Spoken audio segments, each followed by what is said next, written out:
Welcome to this explainer on the symbols of Indian culture and the absolute essence of divinity. Today, we are embarking on a really fascinating journey, entirely based on the original Hindi literature by Pandit Sriram Sharma Acharyaji, specifically summarizing his profound book Shikha Sutra Evam Pratikanka Mahatva. We're completely unplugging from modern distractions to focus purely on ancient wisdom. You see, this explainer decodes the deep and honestly often misunderstood symbols of Indian culture.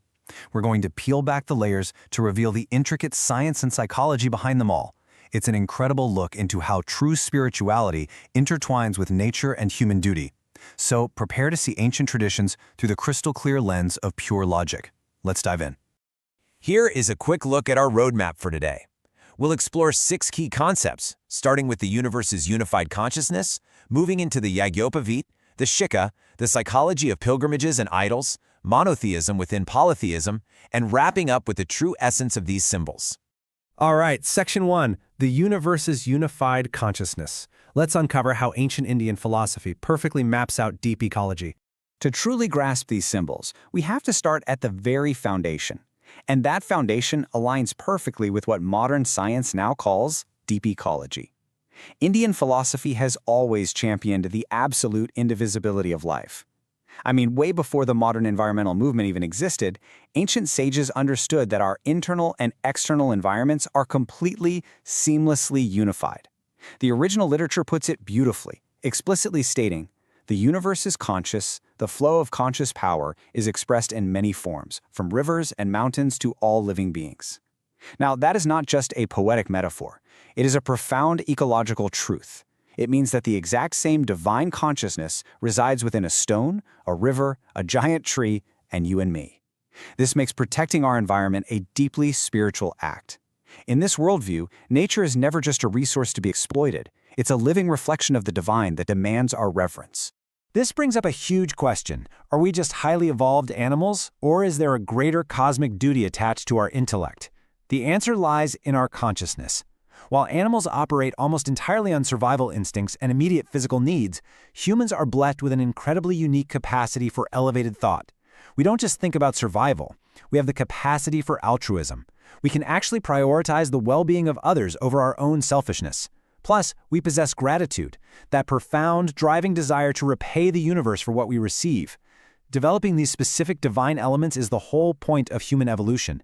It is literally the journey from base animal instinct to an enlightened, interconnected state of humanity. Moving right along to Section 2, the Yajnopavita, the symbol of duties. This is the sacred thread of true responsibility. The Yajnopavita is often just translated as the sacred thread, and unfortunately, it's frequently misunderstood as a mere ritualistic object, or worse, a rigid marker of social identity. But if we look at the original literature, it reveals a much heavier, deeply profound meaning.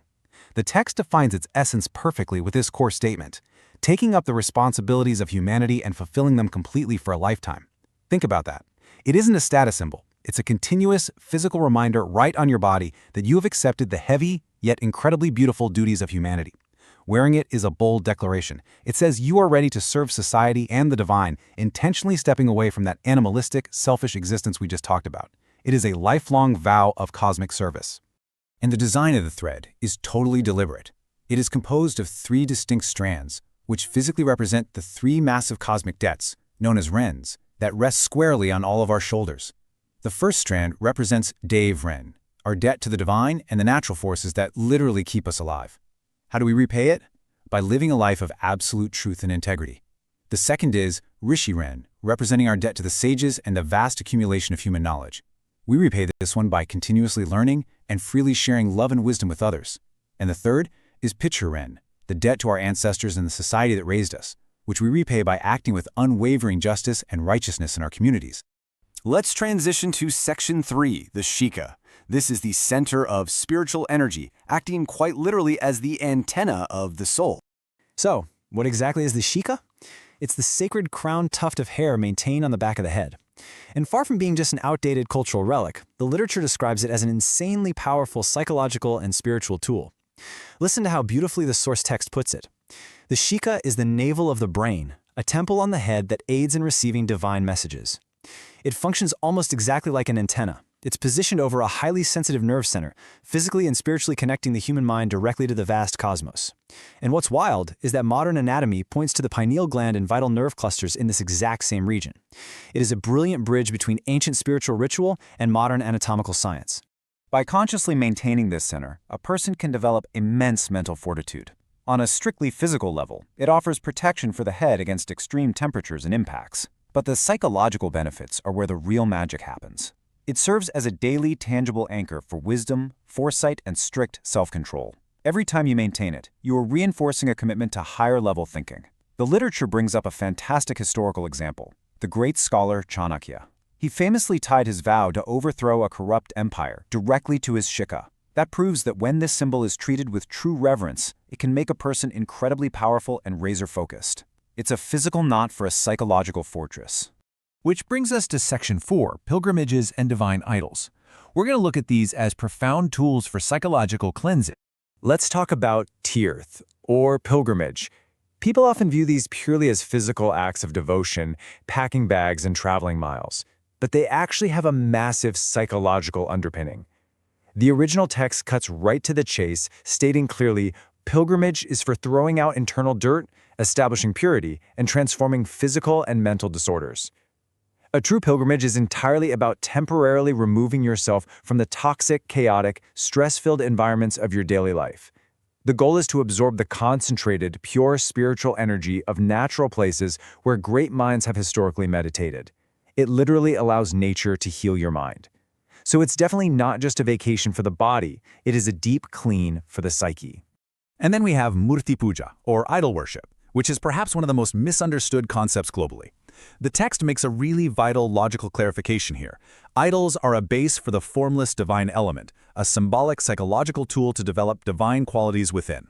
The truth is, the stone itself is absolutely not God, and the idols are not the end goal. They are brilliant focal points for human concentration. Let's be real, the human mind seriously struggles to grasp completely abstract, formless concepts. But by meditating on the specific tools, the postures, and the peaceful expressions of a specific idol, our minds can finally grasp those attributes. Whether it's courage, profound peace, or infinite wisdom, we use the visual to actively absorb those divine qualities directly into our own character. Section 5. Monotheism within polytheism. Let's explore the many faces of one supreme truth. This brings us to a concept that often deeply confuses outside observers, the vast pantheon of Indian devatas. The question always is, how can a culture believe in one supreme truth while simultaneously worshiping thousands of different deities? Well, it starts with understanding the word itself. What is a dev? In its purest form, a dev is simply an energy or force, whether that's a conscious spiritual force or a natural physical force, that constantly and selflessly gives. Think about it. The sun gives boundless light. Rivers give life-saving water. Trees give oxygen. Because they give completely unconditionally, without ever asking for a receipt or something in return, they are devtas. Divinity in this culture is defined not by a specific human form, but by the endless capacity to give. So, when we look at the major deities like Brahma, Vishnu, and Shiva, what we are actually looking at are the three fundamental, undeniable functions of the one singular universe: creation, sustenance, and transformation. An easy way to think of it is like this: one single human being can simultaneously be a wealth creator at work, a sustainer of their family at home, and maybe a transformer or an artist in their free time. The person doesn't change, just the role.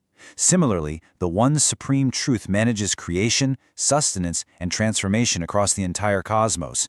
They are absolutely not separate competing gods, but profound characteristics of the exact same reality.